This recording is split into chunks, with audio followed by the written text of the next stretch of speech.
Jesu Kristu inkosi. Ngibingelela abazalwane ngicela ubingelele bomapostoli. Umama apostoli ngibingelele abangcwele abamphakathi.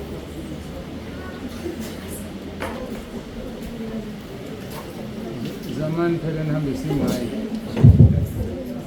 Nansi entambo yona esizayo ngathi ingcono. Anisuke umngane ehambise nanikezela abantu labo.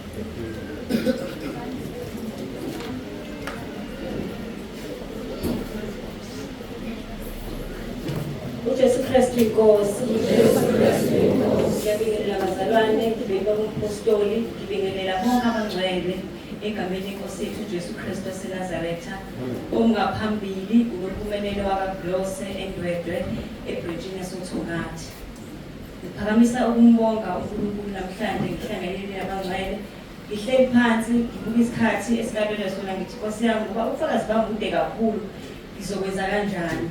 Bese ithi into ayihamba nje ufuna uyobonga ngoba angikwazi nokuthi ngithi nje qaphu uthatha ihloko ebufakazini bami bazalwane. uNkulunkulu Baba elekelela impilo yami 2018 ngisindiswa sekuvalwa amehlo kade ngigula impilo kusukela nje ebuncaneni bami ngigula kuthiwa nomoya wobungoma bazalwane uze kushaya isikhathi sokuthi ngiyahamba ngemizini yabantu ngiyohlala ngiyothwasa 2018 ngiyakhuleka uNkulunkulu ngase ngifisa nje ukuyibulala ngoba ngibona impilo yami imile ontanga yami impilo iqhubeka mangikhuleka ngelinye ilanga uNkulunkulu Baba isiza impilo yami ngizwa ngathi ukuthi amukele uJesu ngimamukele uJesu ngingedwa lapho uNkulunkulu Baba wayenza umsebenzi ngoba ngalelo suku amukele uJesu khona into engayizwa isuka phela umzimba wami ithe ngisamamukele uNkulunkulu Baba uthi Nkosi uJesu ngawo lo 2018 ngaba nomusa ngoba ngamamukela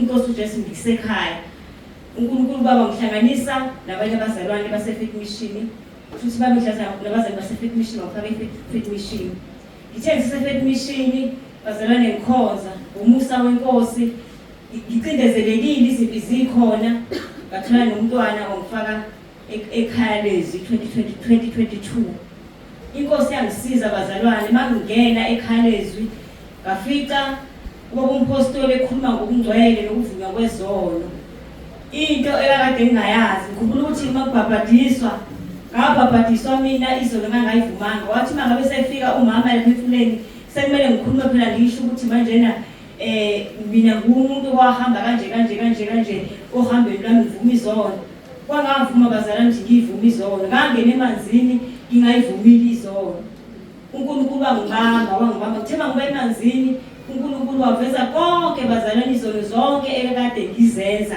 ngingakakhona wangibamba uNkulunkulu Baba ngibambele babumpostoli ukuthi ngize ngivumele izono mangiqala ngiyivuma izono babumpostoli uNkulunkulu Baba wangilekelela ngezomthwalo usuka bazalwane ngezomthwalo usuka ngize ngaphambili bazalwane futhi isikhathi ngithi ngizobonga ikhaya lezwi ekwazi ukushintsha impilo yami ngizobonga uNkulunkulu ukuthi asenzele ikhaya lezwi ekwazi ukusiqondisa besifake endleleni siyabonga kakhulu ukuthi uNkulunkulu asenzele umusa ikhaya lezwi vela ngesikhathi esinzima kakhulu seCovid siphila impilo esingase understand ukuthi kwenzakalani kodwa ngomusa wenkosi asala thina kwathiwa asilolwe bukezulwini siyabonga umpostoli ukuthi nisibekezelele ziningi izinto esizenzayo ezingekho right ezimkhubayo kodwa niyasibekezelela siyawubonga leyo musa sengathi uNkulunkulu Baba nganibusisa uJesu Kristu inkosi